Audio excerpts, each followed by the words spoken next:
චරක TV ඔස්සේ ඔබ වෙත ගෙන එන සතියේ දේශපාලන විග්‍රහය පොලිට්‍රික්ස් සෙග්මන්ට් එකත් එක්ක ඔබ එකතු වී සිටින්නේ. අද මගේ ගමන් සංගයා රසික අයිබෝන්. අයිබෝන්. කොහොමද මේ දවස්වල අලුත් විස්තර මොනවා හරි තියෙනවද? ඔය දවස අලුත් කරන තොරතුරු නම් තියෙනවා. ගොඩක් තියෙනවා. දේශපාලන කරලියේ කතා බහ වෙන කාරණා ගැන කතා කරන්නේ. ඒක ගැන නෙමෙයි. ඔව් හොට්ම නිවුස් එක මොකදද තියෙන? හොට්ම නිවුස් එක. ඔන්න දැන් අඩු වෙන කලාව පටන් අරන් තියෙන්නේ. බැසගෙන යන කලාව. බැස්ස යන සඳ දැසින් වගේද? බැසගෙන යන කලාව විවිධාර්ථ නේද මේ අපි කතා කරන්නේ මිල බැසීම සම්බන්ධව. දැන් මෙහෙමයි මේ ඔය මේ දැන් වහිනවා නැත්තම් අඩු වෙනවා කියන එක ඇතැමෙකුට හොඳ වෙන්න පුළුවන්. ඒ වගේම ඇතැමෙකුට නරක වෙන්නත් පුළුවන්. දැන් උණක් වගේද අසනීපයක් නම් අඩු වෙලා බැහැලන එක හොඳයි. මේ සමහර දේවල් තියෙනවානේ. ඉන්නවනේ අපේ මේ ජීවි කණ්ඩායමක් ඉන්නවනේ අපේ රටේ. බැහැගෙන යනකොට අවුල් වෙන කණ්ඩායමක් ඉන්නවා. සාමාන්‍යයෙන් මිල වගේ දේවල් නැත්තම් රටට හිත කර දේවල් වෙනකොට ඔව් ඒගොල්ලන්ට ටිකක් හරි ඒ සම්නිපාත ගතිය ඇති වෙනවා. පොඩ්ඩක් මේ දරා ගන්න බෑ. දරා ගන්න අමාරුයි. ඒකට සාමාන්‍යයෙන් එහෙම පොඩි සංඛ්‍යාවක් නේ ශේෂිත කොට්ටාසයක් ඉන්නේ. හැබැයි රටට ආදරය කරන රට ගැන හිතන මිනිස්සුන්ට එහෙම නෙවෙයි. රට සුබවාදී බලාපොරොත්තු තියාගන්න කැමති මිනිස්සු ඒ ගැන සාමාන්‍යයෙන් සුබවාදීව දකිනවා. මොකද එතකොට දැන් අඩු වෙලා තිබ්බා කියවට අඩු වෙච්ච කතාවක් අපි දන්නේ නැහැ. ඔව් පහුගිය දවස්වල අඩු වුණා ඩීසල් මිලයි පෙට්‍රල් මිලයි. ඔව් ඔව්. ඒක හැබැයි ඒකත් කියලා තිබ්බා මම දැක්ක මේ මාධ්‍ය හමු කීපයකදී වැඩි වෙන තරම් නම් අඩු වුණේ නැහැ. ඒකත් නියන් ඉතින් මහලුකු දෙයක් නෙවෙයි. වගේ අදහසකින් තමයි කියලා දෙන්නේ. ඔව් අර මේ වැඩි වෙනකොට කෑ ගහපුවෝ අඩු වෙනකොට කෑ ගහන්න නැති ගතියක් තියෙනවානේ. ඒක නිකන් 아무තු කලාවක් වෙලා තියෙන්නේ. ඒ කියන්නේ වැඩි වෙන හැම දෙයකටම සද්ද වැඩි.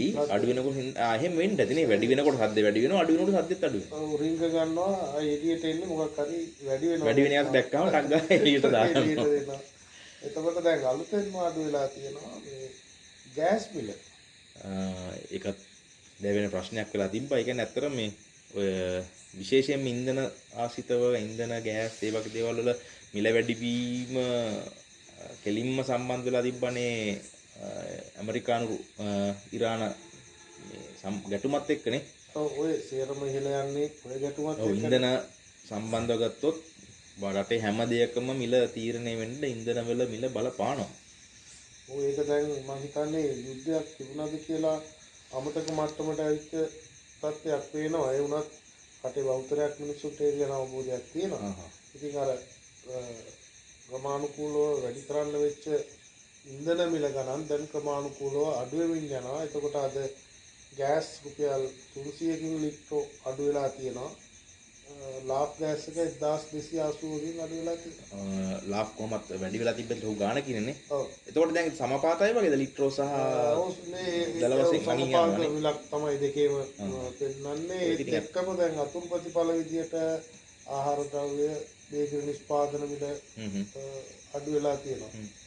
ප්‍රමාණිකූලව අඩු වෙනවා. බලමු ඉස්සරහට මම හිතන්නේ යුද්ධමය තත්ත්වය පහව යනවත් එක්කම තවත් මේ මිල ගණන් අඩු වෙන්න ඉඩ තියෙනවා. ප්‍රමාණිකූලව අඩු වෙන. ඔව් හැබැයි මේ තව මතක් කිරීමුත් කරගෙන යන් මේ දැන් අය කෑ ගහන්නත් අවස්ථාවක් සමහරට එන්නත් පුළුවන් මේ ඔය දැන් උච්චාවචනයක් එක්කනෝක හැම වෙලෙම යන්නේ නේද? ඒ කියන්නේ ඉන්ධන මිල කියන එක හැම දැන් යම් කිසි මට්ටමකට අඩු වුණත් ආයෙ වැඩි වෙන්නත් ඉඩ තියෙනවා. දැන් සමහර රටවල් තියෙනවා මේ ඒගොල්ලෝ දෛනිකව සමහරකට මිල වෙනස් කරනවා. සමහර දැන් අපි ලංකාවේ නම් මාසෙකට සැරයක් සමහර රටවල් තියෙනවා තවත් ඊට වඩා අඩු කාලෙකින් විස්තර හොයලා බලනකොට තියෙනවා මේ මිල ගණන් වෙනස් වෙන එක. ඉස්සර අර මේ මහින්ද රාජපක්ෂ ජනාධිපතිවරයා සොයාගත්ත තෙල්ලින් ටික තිබුණා නම් මම හිතන්නේ මේ ප්‍රශ්නේ මෙච්චර උග්‍ර වෙන්නේ නැති වෙන්නේ. තෙල්ලින් ටික හැරුවා කියලා තමයි අපිට ආරංචි වෙනවා. තෙල්ලින් හැරෙන්නේ නිදන්ද හැරෙන්නේ. තෙල් නිදිය අපි එහෙම වැරදිලා අපි මොකද තේරුම් ගත්තත් දන්නේ නැහැ. දැන් අර තෙල් නිදිය කියලා අපි තේරුම් ගත්තත් දන්නේ නැහැ නිදන් කියන එක නේ. අන්න එහෙම වෙන්නත් පුළුවන් නේද? ඒ අපේ වරදක් වෙන්නත් පුළුවන්. ඔව් ඇහෙන දේවල් සමහරවිට එහෙම වෙනස් වෙන්නත් පුළුවන්. නැත්තම් කාලයක් මේ තෙල්ලින් සීග්‍රයෙන් හොයාගත්ත සතියට එක ගානේ වගේ තවත් තෙල්ලි දක්ෂවා ගනි. වගේ ප්‍රවෘත්ති පළ වුණා ඒ කාලේ. කොහොමුණත් ඉන්ධන මිල ක්‍රමානුකූලව අඩුවීම යන බව පේන්න තියෙනවා. ඒ අඩුවීම තමයි මම හිතන්නේ අපි අද දැක්ක විශේෂම ප්‍රවෘත්තිය. හොට්ම නිවුස් එකනේ. එතකොට මේ චුට්ටක් අතීතයට ගියපුවාම දැන් ඔය 90 ගණන් වල වගේ මට මතකයි අපි රුපියල් 50ට 60ටත් ලීටරේ පාවිච්චි කරලා තියෙනවා. ඊට පස්සේ දැන් ඔය හොඳටම රට කරා කියන ආණ්ඩු තියෙන කාලෙනේ ඊට පස්සේ ආසන්න කාලට ගිය 177ට වගේ වැඩි වෙලා තිබ්බා. ඊට පස්සේ ආර්ථික අර්බුදෙත් එක්ක ඒක 400 ගණන් පැනලා ගියා. ඒව ඇත්තට මේක අර ඉතින් දැන් කියන විදියට බැලුවොත් එහෙම එහෙනම් ඒ කාලේ මේ අඩු වෙන්න විදියක් නැහැ නේ. ඒ කියන්නේ 50 ගණන් වලටම තියෙන්නේ බෑ. ඔව් ඒ හැම සිදුවීමකටම හේතු තිබුණා. එකක් මම දකින්න විදියට. ඔය තෙල් මිල ඉහළ ගියා ඩොලරයකට සාපේක්ෂව බොර තෙල් මිල ඉහළ යන එකත් එක්ක. ඔව්. ඒත් එක්කම ගියා අපිට ඩොලර් නැතුව. ඔය කියන්නේ මේ පහුගිය පාලන කාල සීමාව තුළනේ. ආර්ථික අර්බුදයේ කියන කාලේදී ඩොලර් නැහැ. තෙල් තියනවා ගේන්න විදියක් නැතුව. තෙල් ඕන තරම් තිබ්බා ගෙන්නන්න විදියක් නැහැ. ලෝකෙ තෙල් තිබුණා. නමුත් අපිට ගේන්න විදියක් නැහැ. ඩොලර් ප්‍රශ්නයක් තිබ්බා ඩොලර් නැහැ.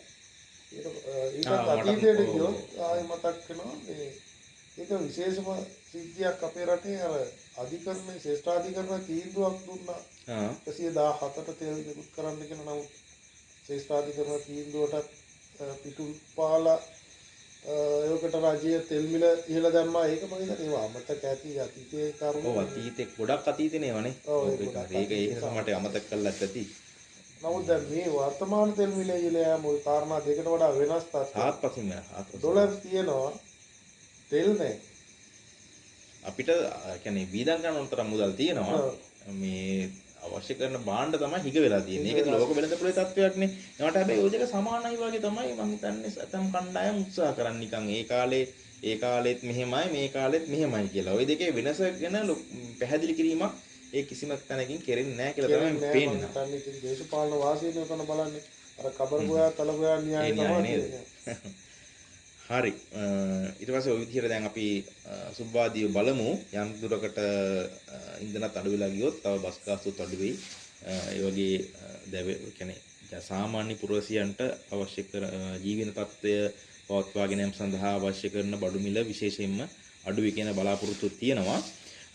ඒත් එක්කම අද තවත් ප්‍රවෘත්තියක් තිබ්බා අපේ හිටපු නාවික හමුදාපතිවරයෙක් ගැන. ඒක ගැන කරන්නාගොඩ. මොකද එතන තියෙන විස්තරය? එතන අපිට සමාජ මාධ්‍ය බහුලව දකින්න ලැබෙනවා මේ රණවිරු දඩයම ගැන.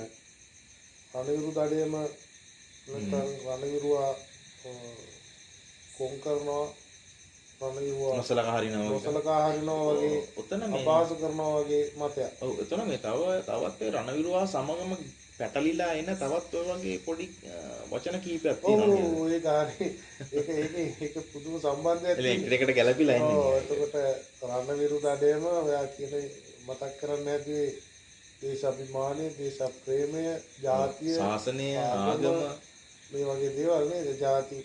ජාතිකත්වය ඒවා සම්බන්ධ දේවල් ඕකත් එක්ක නිකන් පොඩි සම්බන්ධයක් තියෙන තව කමකුත් තියෙනවා නේද?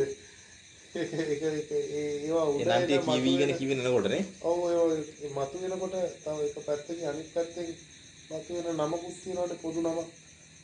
රාජපක්ෂ නාමය ජාතිය අනතුරේ රාජපක්ෂට අනතුරක් වෙනකොට. ඔව් ඒ රණවිරුවා අනතුරේ රාජපක්ෂට අනතුරක් වෙනකොට ආගම අනතුරේ රාජපක්ෂ අනතුරක් වෙනකොට සමාන පදේවනේ. ඒ නිකන් අර සමාන පද දේවල් යුගල පද වගේ. ඔව් හරි යුගල පද තමයි වඩාත් මෙලෙපෙන්නේ. ජාතිය රාජපක්ෂ ආගම රාජපක්ෂ ඒ වගේ එහෙම එකක් තියෙනවා. මේ කරන්නාගොඩ සිදුවීමත් ඔය ආකාරයේම සිදුවීමක්. ඒහා සමාන බැඳීමක් තියෙනවානේ.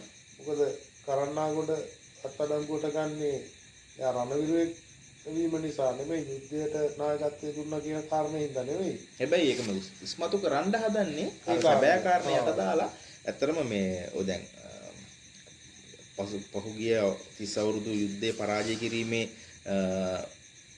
ක්‍රියාවලිය ගැන කතා කරනකොට නාවික හමුදාපතිවරයා විදිහට ඔයගෙන් ලොකු සේවයක් වුණා. LTT ගෙනාපු යුද නෞකා 8ක් මහා කියන්නේ සාගරයට ගිහිල්ලා හඹාගෙන ගිහිල්ලා විනාශ කරා. ඒ සම්බන්ධව අවිවාදයෙන් අපි ඔහුට තියෙන ගරුත්වය ඒ වීරත්වයේ සියල්ල මෙසේ තිබියදී තමයි මේ ගැන අපි කතා කරන්නේ. ඔව් අපි රණවිරුවාට අවශ්‍ය කරන ගෞරවය ඒ ආකාරයෙන්ම ඒක හදවතින්ම දෙනවා. දෙන ගමන් ඒ සැලියුට් එක ගහන ගමන් රණවිරුවෙක් හෝ ආගමික නායකයෙක් හෝ වෙනත් ඕනම කවර තරාතිරමක කෙනෙක් වුණත් නීතියට උඩින් යන්න බෑ. එයා නීතියට අනුව වරදක් කළා කියනවා නම් ඒ දඬුවම එයාට හිමි වෙන්න ඕනේ. ඒක තමයි මම හිතන්නේ ස්වභාව දාමේ නීතියක්. ඔව් දැන් වරදක් කරා නම් ඒකට දඬුවම හිමි වෙන්න ඕනේ. දැන් ඔක මේ පහුගිය කාලේ පුරාටම අර අපේ ජනාධිපතිවරයාගේ වචන ටික එහෙම මෙනවා. මොකද ඒ තරම් ඒක ගැළපෙන හින්දා වෙන්නේ නැති. ධනය බලය තියෙන පිරිස් වලට එක නීතියකුත් ධනය බලය නැති සාමාන්‍ය පුරවැසියට තවත් නීතියකුත් ඉදිනවක පැවතුනේ. හැබැයි දැන් අර ධනය බලය තියෙන ඒ නිශ්චිත කණ්ඩායම් හොයාගෙන නීතිය එනවා කියන එක නම් පේනවා. ඕ දැන් ඔය තරන්නාගොඩ අත්අඩංගුවට ගන්නෙ යෝසිත රාජපක්ෂ මේ නීතිය නවලා නීතිය වෙනස් කරලා නල්කාම්තාවට බඳවා ගන්නවා. ඒ වගේම පුහුණුවකට යවනවා. පුහුණුවේ රෙකෝඩ් තියනවා. දන්නවද රෙකෝඩ් එක? ඒ කියන්නේ දක්ෂතම පුහුණු වන්න වෙන්නත් තියෙනවා. ඔව් එහෙම වුණා නම් තමයි ගෞරවය. නමුත් මෙතන රෙකෝඩ් එක තියෙන්නේ අසාර්ථකම ශ්‍රී ලාංකික නාවික හමුදා බටයා විදියට. ඒක අතින් වැරද්දකුත් නැහැ. කොහොම හරි මේ මාක් එක තියලා ඉවිල්ලානේ. සලකුණ තියලා. එතකොට මේ දැන් මොකද්ද මේ බඳවා ගැනීම තියෙන ගැටලු සම්බන්ධව තියෙන ප්‍රශ්නේ? මේ කියන්නේ කොහොම නීති නමුවා කියන එකට දවසක් තියෙනවද මොකද්ද? මොකද මේමනේ සුදුසුකමට අදාළව යෝජිත බඳවා ගැනීම ගැන තර්කයක් නැහැ. නමුත් යෝජිතට තියෙන සුදුසුකම් වලට අනුව බඳවා ගැනීමේ පරිපාටිය වෙනස් කරනවා නම් එතන ගැටලුවක් තියෙනවා. මොකද බඳවා ගැනීමේ පරිපාටිය යෝජිතද තියෙන සුදුසුකම් වලට ගැලපෙන්න හදාගෙන. ඒ කියන්නේ දැන් ඔය මෙහෙම කිව්වොත් එහෙම දැන් රජයේ සේවයක් නෑ. හමුදා සේවයෙන් රජයේ සේවයක් නේ. රජයේ එකබද්ධ අරමුණු දෙනින් වැටුප් ලබන සේවයක්.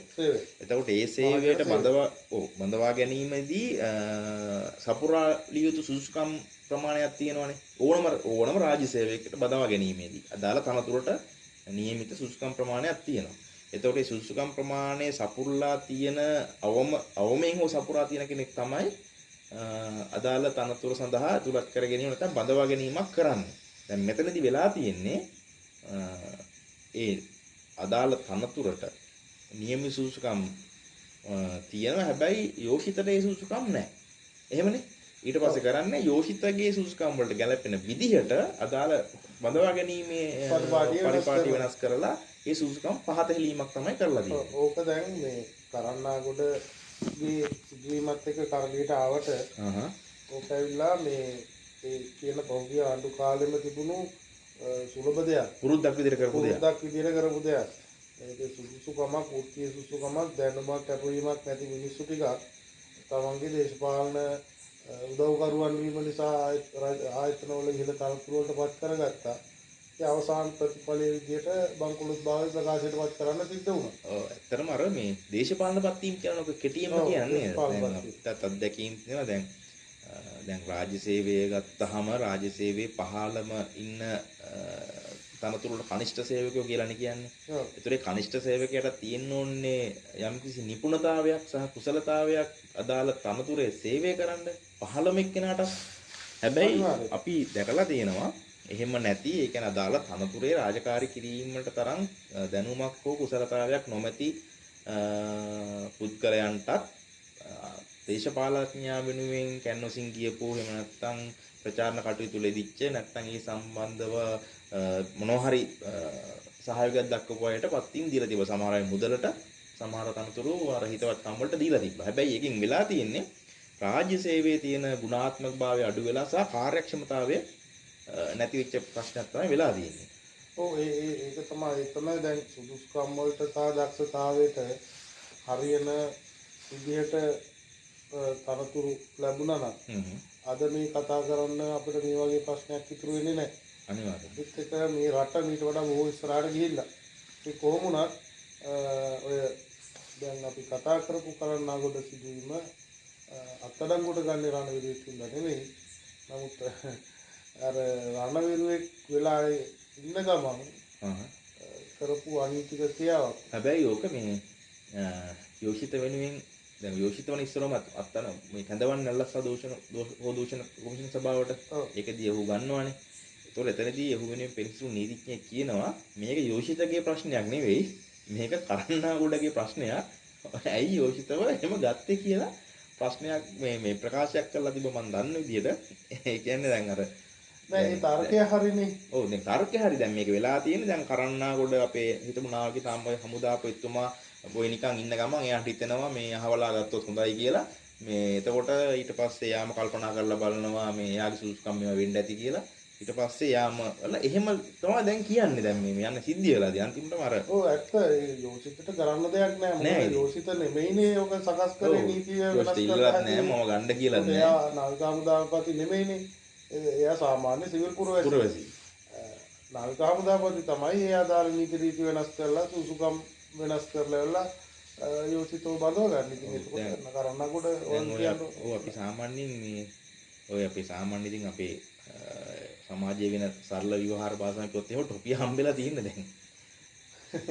ඔය අඳුරනව පිටිපස්සේ තියෙන ඇත්තම කතාව ඒක තමයි. ඒකට ඉතින් කරන්නාගොඩට ඔක විතරක් නෙවෙයි තව ප්‍රශ්න. මම හිතන්නේ අධිකරණ පැහැරගෙන යාම සම්බන්ධ කප්පම් ගැනීම සම්බන්ධ නඩු එහෙමත් තියෙනවා. ඕකේ මේ තව කාරණයක් කියන්න ඕනේ. ඒ කියන්නේ පහුගිය රජයන් ජනතාවගේ මුදල් නැත්තම් රාජ්‍ය භාණ්ඩාගාරයේ මුදල් වියදම් කිරීම සම්බන්ධව කොතරම් නොසලකිලිමත්ව සහ නිකන් සූදුවක් එක යෙදිනා වගේ යෙදිලා තිබ්බේ අපේ කරුණාගොඩ මහත්තයාට මේ කෝප් කමිටුවේ හෙලිච්ච කතාවක්. ඒ රෙකෝඩින් එක තියලා බලන්න පුළුවන්. ඒකෙදී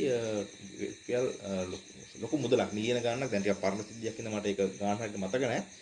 මිලියන ගාණක් දීලා තිබ්බ පොලි රහිතව වගේ මේ ප්‍රධානයක් විදිහට ඒකෙන් ඔහු විවිධ කෘෂිකාර්මික කටයුතු වල යොදවලා තියෙනවා කියලා වාර්තා වෙනවා. ඒ කියන්නේ මේ පැත්තෙන් එහෙම දෙයක්ත් වෙලා තියෙනවා. එතකොට මේ ඒ සිද්ධිය එතකොට දැනට උඩ අප දීලා මම හිතන්නේ අප දුන්නා. අපි දුන්න ඉස්සරහට කටයුතු කරගෙන යයි. අපි බලාගෙන ඉමු මොකද්ද වෙන්නේ කියලා. කොහොමත් අර නීතිය සැමට සමානය කියන සංකල්පයේ ඉෂ්ට වෙයි කියන බලාපොරොත්තුවෙන් අපි දැස් අයාගෙන දේශවන් නිමාගෙන බලාගෙන ආසාගෙන ඉන්නවා. මේ රටේ මතු පරපුරට හරි නිදහසේ ජීවත් වෙන්න නිදහසේ පරිසරය සකස් වෙන එකනේ. නිදහසේ කිසිවෙකුගේ බලපෑමකින් තොරව. ඔව් අපි මේ කතා බහ ගොඩනගන්නේ ඔය අරමුණෙන්මයි. අපිට අවශ්‍ය කරලා තියෙනවා නිදහසේ ජීවත් වෙන්න පුළුවන් අනාගත පරම්පරාවකට රට උරුම කරලා දෙන්න. ඔව් ඇත්තටම මේ යන ගමනේ යම්කිසි කැපකිරීමක් සමහරට මේ වත්මන් පරම්පරාවට කරන්න යම්කිසි නෙමෙයි පැහැදිලිවම කරන්න වෙනවා. සමහරට ඔය බඩු මිල් දරා ගැනීම වෙන ඒ වගේ දරා ගැනීම සහ කැපකිරීම යම්කිසි ප්‍රමාණයක් කරන්න වෙයි. හැබැයි ඒක එක්තරා කාලයකදී අවසන් වෙනවා. දැන් අපි ඇත්තටම බැලුවොත් එහෙම පහුගිය කාල සීමාව තුලත් ඔය කැපකිරීම තමයි අපි කරලා තියෙන්නේ. හැමදාම කරලා තියෙන කැපකිරීම අපි පැත්තෙන් ඒ පුරවැසියාගේ පැත්තෙන් කැපකිරීම විතරයි. නමුත් අපිට මේ කැපකිරීම දරා ගන්න පුළුවන් මේක හොඳ පැත්තකට හැරිලා තියෙනවා. හරි. ඒත් එක්කම තව නිවුස් එකක් තියෙනවා. සබරගමු කැම්පස් එකට මෙඩිකල් ෆැකල්ටියක් හම්බෙලා තියෙනවනේ. ඒක විවෘත වුණා. අග්‍රාමාත්‍යතුමිය අතින් අද විවෘත වුණා. ඒකටත් දැන් අර මේ පියවරු බෙදා ගැනීම සටනක් තියෙනවා. ජයග්‍රහණයක් හින්දා පියවරු බොහොමයි. ජයග්‍රහණයක් පියවරු බොහොමයි. බෙදා ගැනීමේ සටනක් ඇවිල්ලා තියෙනවා. දැන් එක අය ඒක අපේ ලොක්කගේ මේක අපේ ලොක්කගේ මේක අපි කාලේ ආරම්භ කරපු එකක් මෙහෙමයි කියලා නිකන් ඒක ඇත්තටම මම දන්නේ මොන જાතියේ තර්කයක් නේද මේ මොකක් හරි රටේ යම් සාධනීය දෙයක් මේ මෑත කාලේ වෙනවා දකින්න වාරයක් පාසා ඒකේ යම් මොකක් හරි කොටකින් එල්ලෙන්න බලාගත්තා. ඒ කියන්නේ අයිතිවාසිකමක් තියාගන්න. ඒ කියන්නේ මේ විවේචනයක් ගේන්න තර්කයක් නැති විවේචන ගේන්න එහෙම සදී පැහැදින පිරිසක් ඉන්නවා. මේ වර්තමාන ආණ්ඩුව ඒ කියන්නේ මොනවා හරි දෙයක් සාධන දෙයක් කරොත් ඒක මේ ආණ්ඩුව එකක් නෙවෙයි. එක්ක සංකල්පය හරි පෞගේ අපේ එකක් කියලා වගේ කියන තත්ත්වෙට ගිහිල්ලා තියෙනවානේ. ඇත්තම කතාව ගත්තොත් එහෙම නොවෙන්න පුළුවන්. පෙර ආණ්ඩුවල පටන් ගත්ත දේවල් වෙන්න පුළුවන්. ඔව්. නමුත් තර්කය ඇවිල්ලා කලින් ආණ්ඩුවක් හරි මහජන මුදල් වේදම් කරලා ආරම්භ කරපු ව්‍යාපෘතිය. ඒක සාර්ථකව අවසන් කිරීම තමයි වර්තමාන ආණ්ඩුවක වගකීම.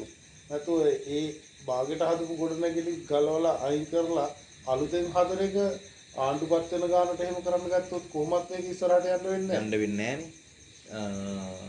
දැන් ඔය සරල උදාහරණයක් ගත්තොත් නෙළුම් පොකුණ තියෙනවානේ. ඔව්. එතකොට දැන් ඔය දැන් පියවරු සහ මේ ජයග්‍රහණය සම්බන්ධයෙන් අයිතිවාසිකම් කියනවා නම් දැන් නෙළුම් පොකුණේ ආරම්භය කොහෙද තියෙන්නේ? රංගහලේ.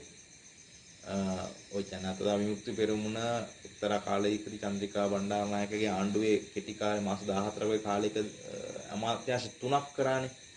වර්තමාන ජනාධිපතිවරයා කෘෂිකර්ම අමාත්‍යාංශය කරා. එතකොට වර්තමාන පරිවාස ආණ්ඩු කාලේ වත්මන් කෘෂිකර්ම අමාත්‍ය ලාල්කාන්ත ඇමතිතුමා ග්‍රාමීය කටයුතු අමාත්‍යාංශය බැලුවා. ඊට පස්සේ දැන් වර්තමානයේ විදේශ කටයුතු අමාත්‍යාංශයේ අමාත්‍යවරයා වන විජිත හේරත් අමාත්‍යවරයා සංස්කෘතික කටයුතු අමාත්‍යාංශය ඇමතිකම දරුවා. අන්න ඒ කාලෙදී චීනෙත් එක තමයි ගිවිසුම මම දාන්න මට මතක හැටියට තිබ්බේ. ඒ කාලෙත් තමයි ඔය මේ නෙළුම් පොකුණ කියන සංකල්පෙත් එක්ක ආවේ. හැබැයි ඒක දැන් කාටද අයිති? කාටද අයිති? නෙළුම් පොකුණ රාජපක්ෂ පරම්පරාවට අයිති. ඒ කියන්නේ දායදයක් උරුමයක් වගේ වෙලානේ. ඒ වගේම නෙළුම් කුළුණ නෙළුම් තියෙනවා. පොකුණ මේක අර මේ කාලේනේ අර පොහොට්ටුව කියන සලකුණ බිහි වෙන්නේ.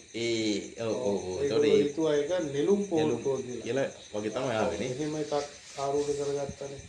ඉතින් ඒ කාලේ ඔය පොකුණු වල අයිතිවාසිකම් ලියාගත්තා. එහෙම අයිතිවාසිකම් ලියා ගැනීමට වැඩිය රටේ මුදල් මහ ජනතාවගේ මුදල් අවභාවිතා වෙන්නේ නැතුව අපතේ යන්නේ නැතුව ආරක්ෂා කරලා ක්‍රියාපෘති අවසන් කරලා මහ ජනතාවට දෙන එක තමයි මම හිතන්නේ රජයක පත්වන රජයක වගකීම. ඕක දැන් අපේ රටවල් වල ඔහොම නොතිබුණාට දියුණු ධනවාදී ඒ දියුණු රටවල් වල පවා ඒ ප්‍රතිපත්තිය යන රාජ්‍ය ප්‍රතිපත්තියක් තියෙනවා. පැහැදිලිවම. ආණ්ඩු ප්‍රතිපත්ති නෙමෙයි. ඒට අමතරව ප්‍රධාන වශයෙන් යන රාජ්‍ය ප්‍රතිපත්තියක් තියෙනවා. ඒ කියන්නේ ආණ්ඩුව මොනවා මාරු වුණත් සාමාන්‍ය රාජ්‍ය ප්‍රතිපත්ති ඉස්සරහට තියෙනවා යන විදිහ. ඉස්සරහට යනවා. මේ අපේ රටේ තමයි ආණ්ඩු මාරු වෙන ගානට ප්‍රතිපත්ති මාරු පටන් ගන්න තියෙන වැඩ බව නවත්තනවා. ඒක අපේ එකක් නෙමෙයි. ඒක ඕනේ නැහැ. ඔව්. එහෙම නැත්නම් ඒක සම්පූර්ණ කන පිට ගහලා වෙන එකක් කරනවා. නිකන් මේ ඇලක් හදලා තිබ්බනම් එහෙමක තාර පාරක් හරි කරනවා. ඒ වගේ ඒවයි කන්වර්ට් තමයි කරන්නේ නිකන් ඒක නිකන්. මේ හරි. එතකොට මේ දැන් අතරම මම හිතන්නේ කැම්පස් වල ඉන්න ශිෂ්‍යයෝ ඉගෙන ගන්න ශිෂ්‍යයෝ අරගල කරනවා, ස්ට්‍රයික් කරනවා, වතුර පාරවල් කනවා, බැටම් පොළු කනවා, කඳුළු ගෑස් කනවා. ඒ සියල්ලම කරන්නේ කාලා බීලා නිකන් ඉන්න බැරි කමට නෙවෙයි නේද?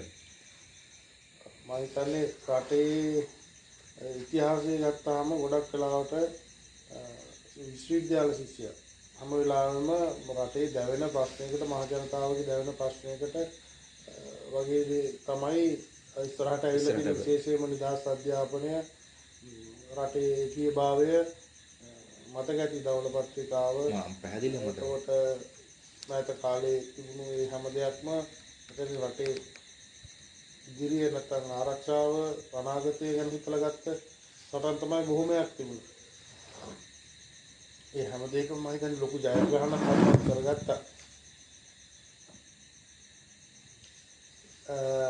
එතකොට ඔය මේ වෙලාවේ විශ්වවිද්‍යාල ශිෂ්‍යයා මතු කරේ නෑ දැන් මම මතක් කරන්න හේතුව දැන් මේ ආණ්ඩු මේ පහුගිය ආණ්ඩුවල හිටපු පාලන බලයේ හිටපු දැන් හිටමෙට ඉස්සරලා ඉන්න උදවිය කියනවනේ ඒ කාලේ අපිට වැඩක් කරන්න දුන්නේ අපි වැඩක් කරපු ගමන් මේ උද්ඝෝෂණය කරනවා ස්ට්‍රයික් කරනවා මේ කඩාකප්පල් කරනවා හරි දැන් කිසිම ස්ට්‍රයික් එකක් නැහැනේ කොහොමවත් පාරක් හරස් කරන්නේ නැහැනේ ඒ කියන්නේ මේ ඔක්කොම කරලා තියෙන JVP කියන කතාවනේ කියන්නේ හැබැයි ස්ට්‍රයික් කරන්නත් හේතුවක් තියෙනවනේ මිනිස්සුන්ට නේද ඒ කියන්නේ එදා ස්ට්‍රයික් කරන්නයි දැන් නොකරන්නයි ඒක මොකක් හරි හේතුවක් ඇතිනේ නැත්තම් මොකද ඒ කාලේ මේ බලෙන් පාරට දාලා ස්ට්‍රයික් කරපියව කියලා කවුරුත් ස්ට්‍රයික් කරුවේ නෑනේ මිනිස්සු කැමැත්තෙන් ස්ට්‍රයික් එක කරන්න නැත්නම් උද්ඝෝෂණයකට එන්නේ ඔය දැනුත් ස්ට්‍රයික් තියනවා නේද? ස්ට්‍රයික් කියන්නේ උද්ඝෝෂණ නේද? උද්ඝෝෂණ නම් පොඩි ආරංචියක් පොඩි ආර ඔව් හරි. මොකද කොළඹ පැත්තේ පොඩි නිකන් මං හිතන්නේ වන්දනා නඩයක් හරි මොකක් හරි පවුලේ කට්ටියක් වන්දනා නඩයක් හිටපු ගමන් කොළඹට ඇවිල්ලා මේ රැයලා පන්දම් පත්තු කරගෙන කරුණේ යන්න ඒ කියන්නේ රයිට් වේ. ඔය එහෙනම් අනිවාර්යයෙන්ම ඔය හද්ද වන්නින් එන්න ඇති. කොළඹ පාරවල් හොයාගන්න බෑනේ. ඒක තමයි පාර හොයාගන්න බෑ පන්දම් මම කොහොමද පාර හොයාගන්න බැරුව අතවලා ඉන්නේ තමයි. ඒකේදී go home කියලා තේරුමවත් දන්නවත් දන්නේ නැහැ නේද ඒකේ. ඔය ඒක හරි. මොකද මේ ඔතන ඉන්නවා නේද මේ අර මොකද දෙකට කියන වචනයත් නෑ බහු චරිතයක් ඉන්නවා නේද? ඔව් පොඩි කටුස්ස වගේ ඉන්නවා. එක තැන්වල විස්මාරු කරගෙන හැසිරෙන. මෙතනත් හිටියා නේද ඇවිල්ලා. ඔය කාලෙකට ඉස්සර උග්ගෝවියෙක් වෙලා හිටියා. ඊට පස්සේ විශ්වවිද්‍යාල ශිෂ්‍යයෙක් වෙලා හිටියා. සංවර්ධනධාරී කෙනෙක් වෙලා හිටියා. උපාධිධාරී වෙලා හිටියා. දැන් මෙතනත් ඉන්නවා. හැම තැනම මේ චරිතය මම හිතන්නේ අදුස්සමාන චරිතයක්ද මම දන්නේ නැහැ. අවශ්‍ය තැනදී මතුවෙනවා. ඒ අදාළ තැනට ගැලපෙන චරිතයක් විදිහට මතුවෙනවා. චරිතයක් විදිහට මතුවෙනවා. හැබැයි ඉතින් ඔය කීයක ඉඳලා ගියා කියලා තමයි ආරංචි. එච්චර දේවල් නෙමෙයි නේද? ඔව් හැබැයි මෙහෙම වෙන්නත් පුළුවන්. දැන් ජනාධිපතිවරයා තියෙන වාර්තා අනුව දැන් කොළඹ නගරයේ ඇත්තම කියන්නේ මාර්ග තදපදේ වැඩිනේ. විශේෂයෙන්ම කාර්යාල වේලාවන් ආසන්නයේදී තාමත් අධික තදපදයක් තියෙනවා.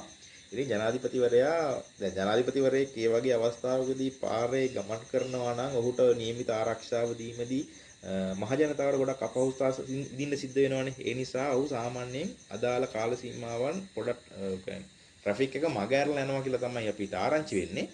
ඒත් එක්කම එනකොට එන්නේ ඒ ට්‍රැෆික් එක මග ඇරලා. ඒතර සමහර විට ඔය go home කියලා පන්දන්ගෙන් පත්තු කරන් ඉන්නේ අර දැන් රාජකාරී කරා ඇති මහන්සි වෙන්න එපා ඔච්චර ගෙදර යන්න කියලා ඒ හවස් වගේ කියන එක ගෙදර යනවා වගේ ආදරෙන් කියමු කතාවක් කරන්න වෙන්නේ සමහරට අපි ඔක වැරදිට වටහාගෙන නැති නැත්තම් ඔය හවස් යාමේ පන්දම් පත්තු කරගෙන go home කියන්න ඕනේ නැහැ නේ ඒකෙදි go home කියලා.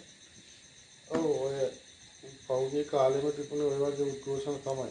අට්ටාල ගිහිල්ලකුත් තිබ්බනේ. අට්ටාල ගිහිල්ලක් තිබ්බා බොහොම අමාරුවෙන් දවසක් විතර ඇදගෙන ඉතා ඉක්මනින් ගලවගෙන ගිහපු තැනුත් තිබුණානේ. ඔව් හැබැයි මේ ඛේදනීය තත්ත්වය තමයි ඒ කියන්නේ දැන් ස්ට්‍රයික් එකකට නැත්තම් උද්ඝෝෂණයක් කරනකොට ඒ උද්ඝෝෂණයේ සහභාගී වෙන සහ මෙහෙවන පිරිසට තියෙනවනේ හැකියාවක් අදාළ ඉල්ලීම දිනා ගන්න. එතකොට ඒ ඉල්ලීම දිනා ගැනීම සඳහා ඒ උද්ඝෝෂණය හෝ වැඩ වර්ජනය හෝ කරන කණ්ඩායමේ කැපවීම සහ ඔවුන්ගේ පසුබිමේ තියෙන ශක්තිය ඉතාමත් වැදගත්. ඒකත් එක්ක තමයි බලපෑමක් එන්නේ. ඒ කියන්නේ නිකන් ඔය ගිහලා මිනිස්සු කණ්ඩායමක් යෑගහුව කියලා බලපෑමක් එන්නේ නැහනේ. හැබැයි පහුගිය කාල සීමාවතු ඉතාම කේදින ලෙස අදාළ යම් කණ්ඩායම් තමන් සතුව තිබුණු ඒ කේවල් කිරීමේ බලය විනාශ කරගත්තා කියලා තමයි පේන්නේ. ඔව් මෙහෙමයි. දැන් සාමාන්‍යයෙන් උද්ඝෝෂණය විරෝධතාවයක් දක්වනකොට අපි පොඩි උපදෙස් ටිකක් දෙමු මේ විරෝධතා කරන අයට. ඔව් කමන්නේ එහෙමත් හැදියල්ලකෝ. අපිටත් බලන් ඉන්න නිකන් නේද? අපිට මේ ජවය එහෙම නැත්නම් ඒකට තියෙන ඒකට අවශ්‍ය සහාය මහජනයාගේ සහාය විශේෂයෙන් හැමදේම ගන්න ඒ ගන්න නම් අපි මේ උද්ඝෝෂණයට විරෝධතා දක්වන කාරණය මිනිසුන්ට දැනෙන ප්‍රශ්නයක් වෙන්න ඕනේ. කියන්නේ පොදු ප්‍රශ්නයක් වෙන්න ඕනේ. ඒ කියන්නේ එක්කෙනෙකුට දෙන්නෙකුට සීමා වෙච්ච නොවුණු බහුතරයකට අදාළයක් වෙන්න ඕනේ. ඇත්තම ප්‍රශ්නයක් බහුතරයක් මිනිසුන්ට දැනෙන දැවෙන ප්‍රශ්නයක් වෙන්න ඕනේ. උදාහරණයක් විදිහට ගත්තොත් අර විශ්වවිද්‍යාල මොනවාද මේ ශිෂ්‍යයා ගැන කියපු හින්දා අධ්‍යාපන පෞද්ගලිකීකරණය කියන්නේ මේ රටේ අනාගතයේ දරු පරපුරට ඒ වෙලාවේ දැනෙන්නම තිබුණු බරපතල තත්ත්වයක්. ඉතින් ඒ වගේ උද්ඝෝෂණයකට මිනිස්සු දෙන සහාය. ඊළඟට මෑත කාලේ ආර්ථික අර්බුදය ඇවිල්ලා රට බංකොලොත් වුණාට පස්සේ මිනිස්සු පාරට බහලා කරපු අරගලයක ගෝල් ෆේස් අරගලය දක්වා වර්ධනය වුණ හැටි. ඔව් වර්ධනය වුණ හැටි. සාමාන්‍ය පුරවැසියාගේ අරගලයක් වුණා නම් තිබුණා. ඒක දිහා බලලවත් ඉගෙන ගන්න ඕන. මොකද අරගලේ බිහි වෙන්නේ නිකන් නෙමෙයි. මිනිස්සුන්ට කන්න නැතුව පෝලිං ගානේ මැරලා වැටි ගෑස් ටැංකි පුපුරනවා කිරිපිටි ටිකක් නැතුව කෑම බීම නැතුව මිනිස්සුන්ට එදා වේල හම්බ කරගන්න නැතුව මේ වගේ බොහොම දැඩි පීඩනයක් මිනිසුන්ට එල්ල වෙනකොට ඒ පීඩනය පුපුරා ගිහිල්ලා පැන නැගුණු අවස්ථාවක් නේ අරගලේ විදිහට ප්‍රකාශ වෙන්නේ.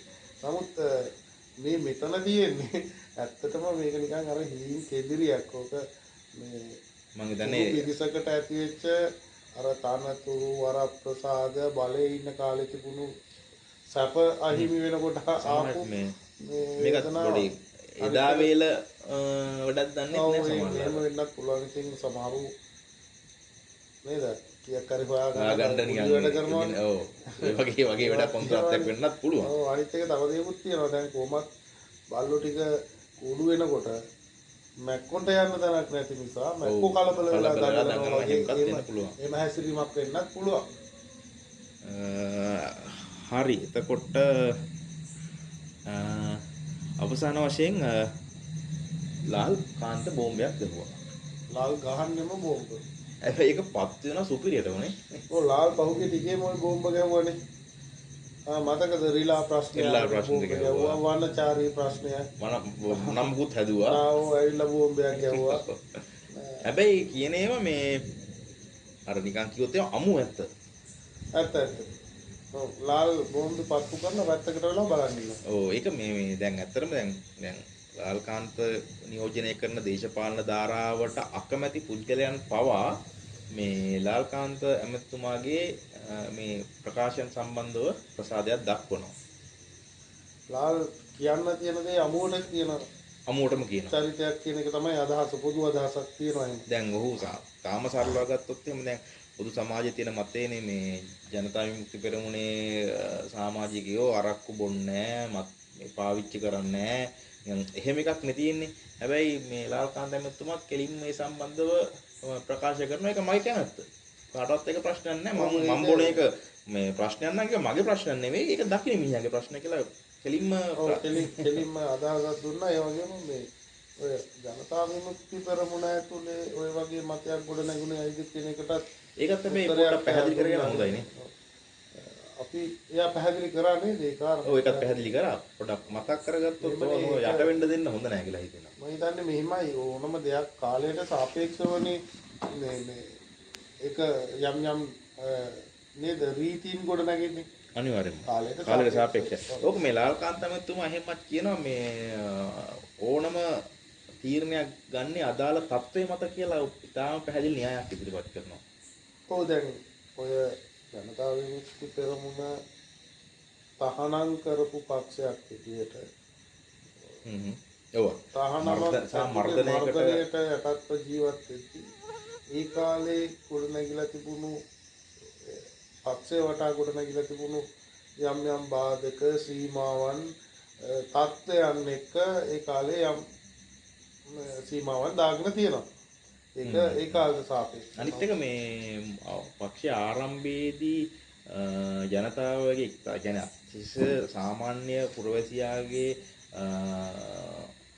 එදිනදා මුදල් වලින් කියන්නේ ගොඩක් පක්ෂයක් විදියට ඒ සාමාන්‍ය මිනිස්සුගේ සල්ලි අරගෙන ඒ සල්ලි වලින් බොන එක එච්චර සදාචාර සම්පන්න නැහැනේ. ඕකත් ඒ කතාව වශයෙන් තියෙනවා මම දන්න විදියට. ඔව් ඒ වගේ කාරණා ගොඩක් තියෙනවා. දැන් ඔය ඕක මම හිතන්නේ මේ නොදැන නෙමෙයි ඔය චෝදනා. නොදැන නෙමෙයි ඔය දැන් මේ ආණ්ඩුව සම්බන්ධයෙන් කරන චෝදනා විවේචන කියන්නත් බෑ. විවේචනයක් නම් ඒකට තර්කයක් තියෙනවානේ.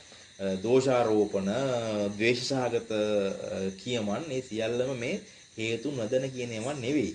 හේතු දැනගෙන හැමදේම දැනගෙන බොරු කියන එකත් අතිශය භයානකයි. අතිශය භයානකයි. මොකද ඒ බොරුව හරි අපූර්වට ගොඩනගනවානේ. ඔය දැනගෙනනේ කරන්නේ. මෙහෙවන්න ඕන දිශාවට ඒක හදාගෙන යන්න පුළුවන්. බොරුව ගොඩනගනවා. දැන් ඔය පෞගිය මේ ආසන්න කාල සීමාව බැලුවත් ගොඩනගන තර්ක සියල්ල එහෙමයි නොදැන කරන දේවල් නෙමෙයි. දැන් ඔය තෙල් මිල සම්බන්ධව ගත්තත් ඒ වගේ තර්කයක් තියෙන්නේ. ඊළඟට මේ මම දැක්කා කියනවා මේ උඩරට දුම්රිය මාර්ගය සම්බන්ධව. ඔව් ඔය ටිකක් තියෙනවා. මෙච්චර කාලයකට හදා ගන්න බැරි වුණා. වැස්සට හේදිලා ගියා. පාර හදා ගන්න මේ ආණ්ඩුව අසමත් වුණා වගේ. ඔව් නිකන් කියන්නේ නිකන් ගෙදර මිදුළු හොදාගෙන ගියා වගේ මට්ටමින් ගියා වගේ කතා කරන්නේ. හැබැයි ගිහිල්ලා බලපුවාම රේල් පීල්ල එල්ලෙනවා නිකන් රෙදි වෙලක් වගේ. යට ඔක්කොම හොදාගෙන ගිහලා එහෙම තත්ත්වයක් නේ තියෙන්නේ.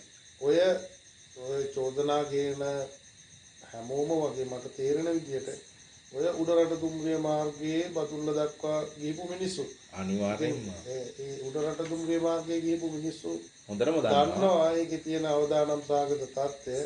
අනිත් එක ඒකේ සත්‍ය වඩාත් අපි සංවේදීව කැල්ල තමයි දුම්රිය දෙපාර්තමේන්තුවේ වැඩ කරන මිනිස්සු දවල් රැ නැතුව පුදුම කැපකිරීමක් වෙහසක් මහන්සියක් ගන්නවා මේක හදන්න. මේ මොහොත වෙනකොටත් ඒ මහන්සිය ගනිමින් ඉන්නවා.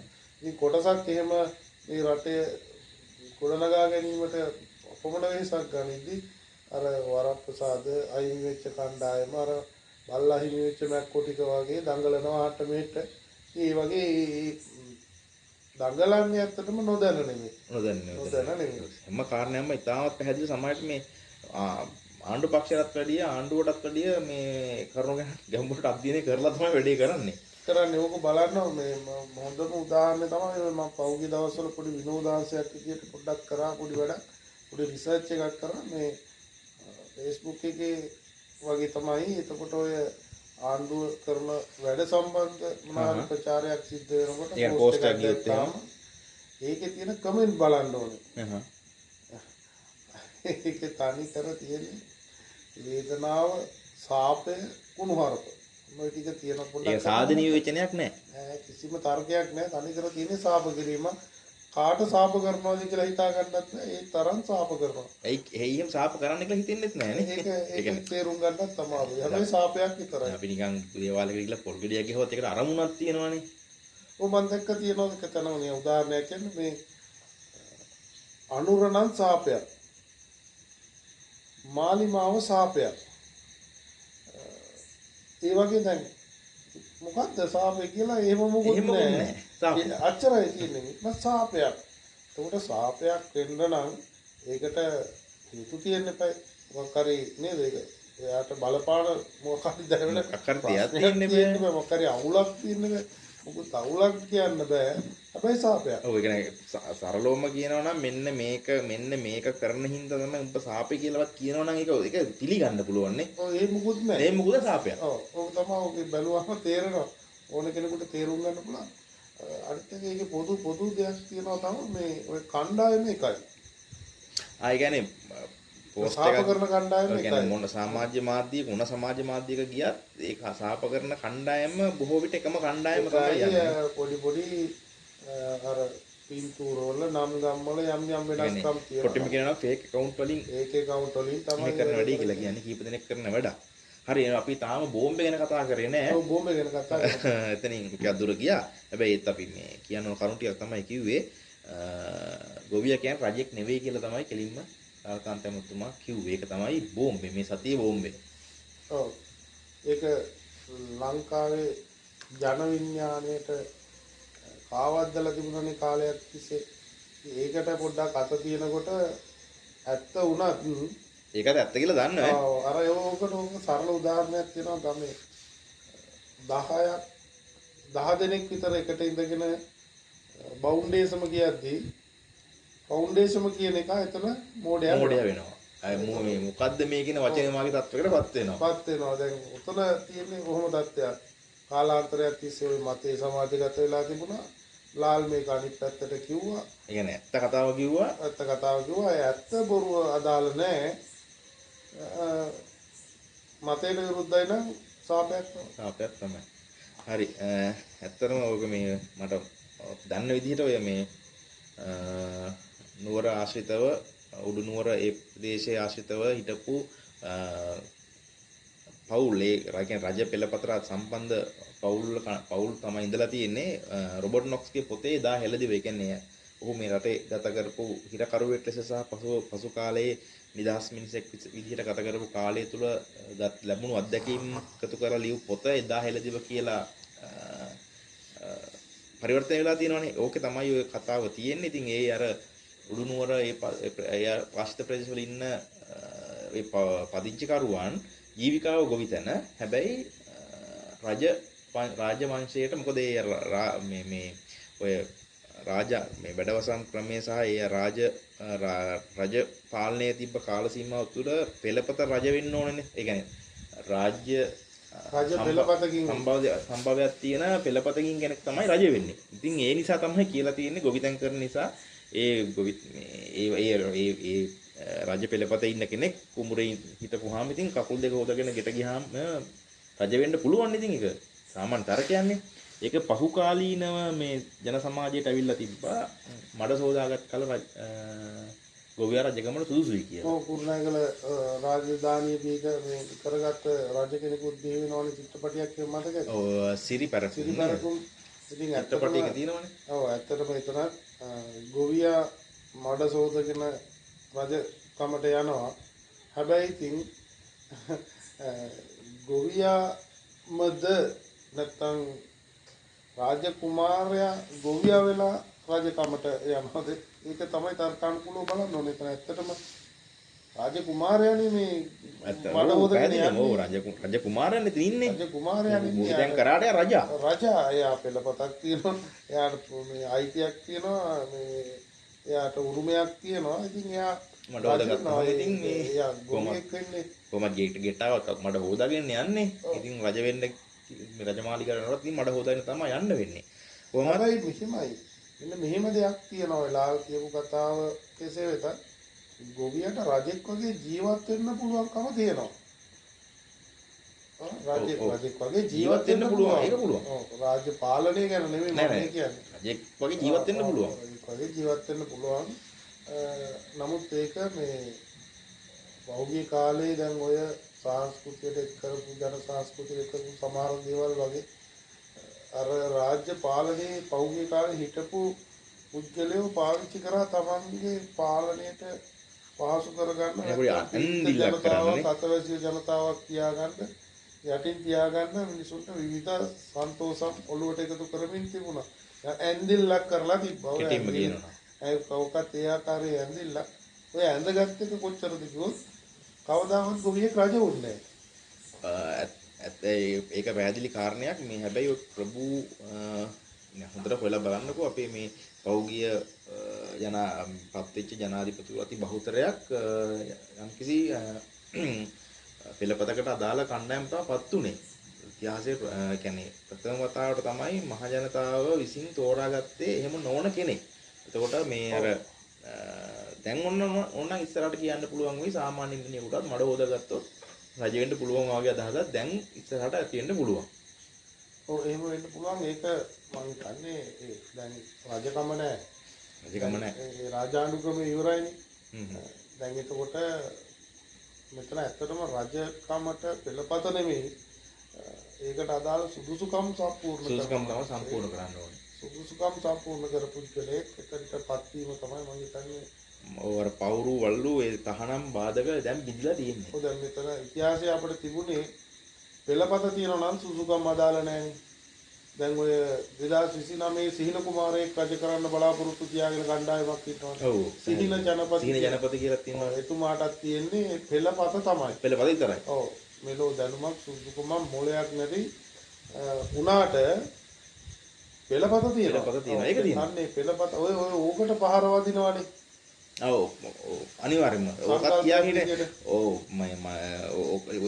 ඔය දැන් මඩ හොදාගත් කල ගොවියා රජකමට සුදුසු කියන එකට ඒක ඈඳගත්තා මේ ඒගොල්ලන්ගේ මුත් 100ට. ඒ කියන්නේ ඩී.ඒ. රාජපක්ෂට අමුණලා තිබු මට මතකයි මේ අර කියන්නේ පාර්ලිමේන්තුවට රාජ්‍ය මන්ත්‍ර සභාවට මන්දා. ඒකට යන්න මේ අස්සම් කරේ කුඹුරේ ඉඳලා ගොඩට ඇවිල්ලා කුඹුරදී අස්සම් කරා කියලා තමයි ඒ දවස්වල ඒක මේ මාකටිං පාරක් ගියා හොඳ මාකට් එකක්. ඔය පෙළපත කාටද ඇඳුනේ නැත්තේ. දුටු ගැමුණුතුමාට ඇඳුනා. ඔව් ඒක නේ මන්දයි. බුදුහාමුදුරන්ට ඇඳුනා. ඔව් අන්තිමට ඒකත් කිව්වනේ බුදුහාමුදුරන්ගේ ඥාති කියවනේ කෙලින්ම. ඉතින් දුටුන්ටත් තියලින් තව මොනවද? එතනටම ඇඳුන පෙළපතක් නේ. ඔක අමුතුම පෙළපතක් මේ රටේ බිහි වෙච්ච. හැබැයි මේකත් කියන්න ඕනේ ඇත්තටම රටකට කියන එක්තරා මොහොතකින් පස්සේ රටේ දියුණුව වෙනුවෙන් සුබසිද්ධිය දක්වා අවංක කැපීම් වැඩ කරා නම් මේ දේවත්වයෙන් සලකන්න හිටිය මිනිස්සෙක්. ඔව් ඒ සලකුම් ගන්න තිබුණා. මම හිතන්නේ බලය කියන එක විසින් විනාශ කරලාම දැම්මා. බලය තියෙනකොට මොලේ නැහැ, මොලේ තියෙනකොට බලය නැහැ කියන එක තමයි ආයෙත් අහුරු වෙන්නේ. බලය විසින් විකෘති කරා. විකෘති කර. අතර මේක මේ ඔහු විතරක් නෙවෙයි ඔහු වටා සිටිය අනිත් පිරිස පවා විකෘති තත්වයකට පත් වෙලා මේ අමුතුම තැනකට මේ රට ඇදගෙන යමින් පැවතුනේ. ඒකේ මම හිතන්නේ ඒකේ ප්‍රතිඵල අද භුක්ති විඳින්න ඉන්නවා නේද? දැන් ඇත්තටම ගත්තොත් දැන් කොච්චර කොහොම කතා කරත් මට නම් ඔය රාජපක්ෂ මහින්ද රාජපක්ෂ කියන චරිතය ගැන ඔයා කිව්වා වගේ තියෙන්නේ බොහොම කනගාටුවක්. ඇත්තටම කනගාටුවක්. ජනාධිපතිවරේ පාලකයෙක් විදියට නෙමෙයි. තාත්තා කෙනෙක් විදියට අරන් බලන්නකෝ. දරු 3 දෙනෙක් ඉන්නවා. ජීවත් වෙන්න තරම් වත්කමක් තියෙනවා. ඔව්. අපි අර ආනිසි වත්කම් මේවනේ තුන සාමාන්‍ය උරුමෙන් ලැබිච්ච සහ මේ ජනාධිපති අපිට වගේ වුණත් කාලා ඇඳලා ඉන්නවා හොඳ වත්කමක් තියෙනවා. ඉංගන්නෙක් නෙමෙයි. එතකොට දැන් අවුරුදු 80 ගාණක් වෙන වයස. තාමත් අර නිදහසේ සහැල්ලුවෙන් ගෙදර කාලය ගත කරා ගන්න තියෙන අවස්ථාව මෙච්චර කාල ගිහින් තාම වැය කරන්න වෙලා තියෙනවා බලය වෙනුවෙන්. බලය ලබා ගන්න කරන උත්සාහයක. එතකොට යා හදපු පුතු තාම තමන්ගේ තාත්තා විකුණමින් ඉන්නවා. තමන්ගේ බලය හදා ගන්න පාර කපා ගන්න. ඒක තාම දරුණුවට කරමින් සිද්ධිය. කියන්නේ මට මතකයි මේ උන් ඇත්තට වයසයිනේ. ඒ වයසට ටිකක් ඇවිද ගන්නත්, පඩිපෙළ නගින්නත් පොඩි අපහසුතාවයක් තියෙන්න ඇති. එයින් වත්තම් කරගෙන ආවනේ සමහර රැස්වීම් වලට නිදහසේ ඉන්න දෙන්න තිබු මිනිස්සයා. ඔව් එහෙම කියන මිනිස්සු කතා කරනවා දෙමව්පියන්ට සැලකීම ගැන, වැඩිහිටියන්ට සැලකීම ගැන, රටේ සාර ධර්ම ගැන, ආගම ගැන, සංස්කෘතිය ගැන, ජාතිය ගැන මහා උද්දීන් කතා කරනවා. තමන්ගේ තාත්තා විකුණගෙන තාමත් බලය හොයන පුතු. මම නම් හරි කනගාටුවක් වෙනවා ඒ අර්ථයෙන් ගත්තාම. නෑ ඒ පැහැදිලි ඒක සත්‍ය ඇත්තම කාරණයක්. හරියනම් අපි ওই කාරණා ටික මතක් කරේ පුරවැසියෙක් විදිහට ඇත්තම අර පුරවැසියා කියන කොට කණ්ඩායම දැන් අවදි වෙලා තියෙන අරගලෙන් පස්සේ තවදුරටත් මේ සමාජ මාධ්‍ය හරහා සංසරණ වෙන තොරතුරු ලිහලා කරලා ගන්න අවශ්‍ය කරන අදහස් ටිකක් තමයි අපි ඔබත් එක්ක මේ බෙදාගත්තේ. අපි එහෙනම් ලබන සතියේ ආයෙත් සෙග්මන්ට් එකකින් හම්බෙමු. එතකල් එහෙනම් ජය වේවා. ජය වේවා.